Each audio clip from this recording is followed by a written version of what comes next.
Welcome back, troglodytes, to another Trogly's Guitars. Today we have a really cool 1981 Gibson Les Paul Custom in a gorgeous dark tobacco sunburst finish. Comes with the aftermarket Gator case here. These are fairly new cases, and this one I'm guessing is pretty much almost new. Just bought because there's very little wear. But it's a nice plush pink interior, similar to a Lifton case. It's kind of a Lifton reissue in a way. It's not a 100% perfect fit, but it's plush enough that it kind of grips it anyways. So as far as an aftermarket case goes, it fits well. I believe it does have a locking latch right there, and the key is inside. But enough about the case. This is going to be a player's grade custom because it has quite a bit of wear and a seam separation. But besides that, it's nothing too bad. There she is. Now you did have an electronics upgrade. I don't know. Upgrade, if it's an upgrade to you or not, but they are Seymour Duncan pickups, and I believe it's a SH4 in the bridge. I got the notes over here, so let's look. SH4 in the bridge and a SH2 in the neck. And let's take a look at this guitar. As you can see up here, at some point in time the binding fell off in that little area as well as in this area. So you do have that. However, when I was playing this guitar, usually that bugs the crap out of me. But with this one, since it's such a dark finish, when you're looking up, this kind of shadows over, and it makes it actually kind of look cool in my opinion. Now the binding is a little loose there, so I wouldn't mess with it too much, but you could also probably super glue that back down. I know I've done that before. But the headstock just shows moderate wear besides that, just some scratches from string changes. And you do have the very desirable flip out winding tuners that were only available for a couple years. So you do have that going for you. Appears to be the original nut here, as well as the original frets and ebony fretboard. Looking good because they were just polished and oiled, so it's good to play. However, as you can see here, there's quite a bit of fret wear on this guitar, and it goes all the way up here. I mean, it starts to even out here. So I might suggest getting it leveled and crowned. However, you don't really need that. I was surprised how evenly this plays as of right now. However, if you like super low action, you're probably going to need to do something. But right now, I mean, it's not high action by any means, but it's a little higher than like a typical Les Paul in my experiences setup. And when I mean a little bit, I mean just that tiny little hair. But it actually plays very comfortably and sounds really cool.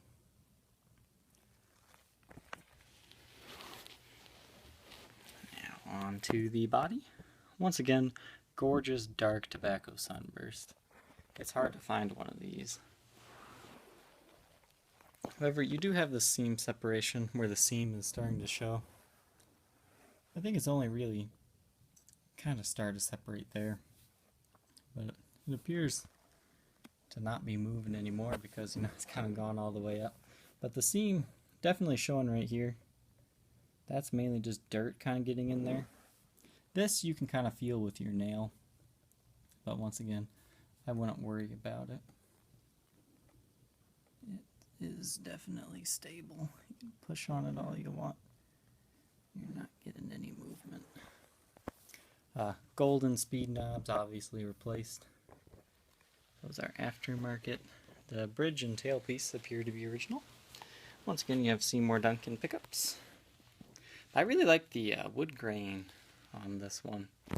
I had one that was very similar to this, and it had like freckles, so this is kind of like a cousin to that guitar. Take a little bit more at the seam there.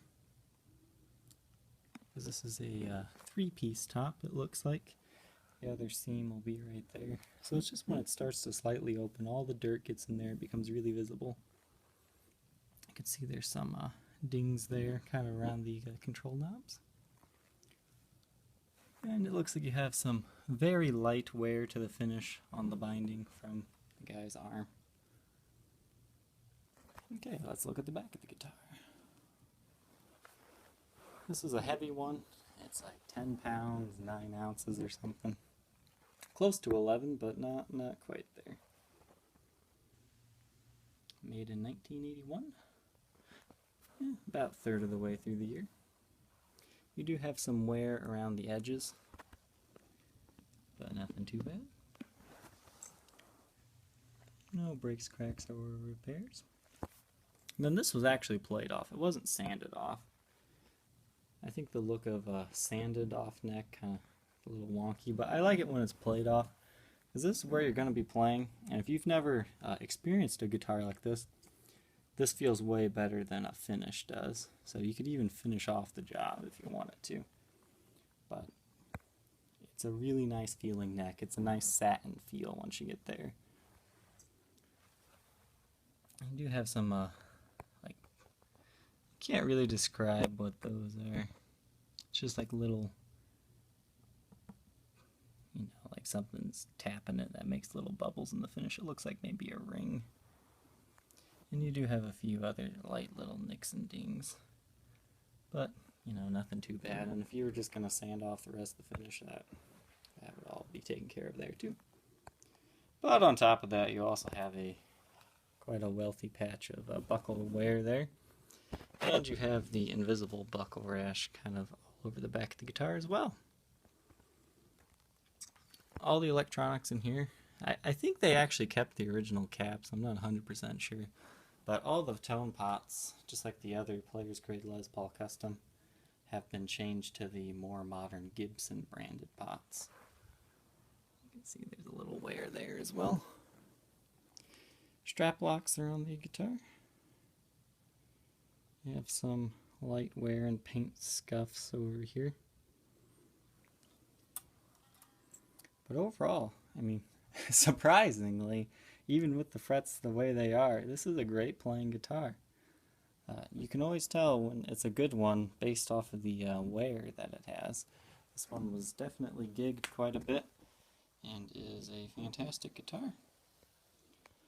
So as always, if you're interested in this guitar, feel free to contact me on my Facebook page, facebook.com/Troglys. And thank you, troglodytes, for watching. We'll catch you next time. Bye.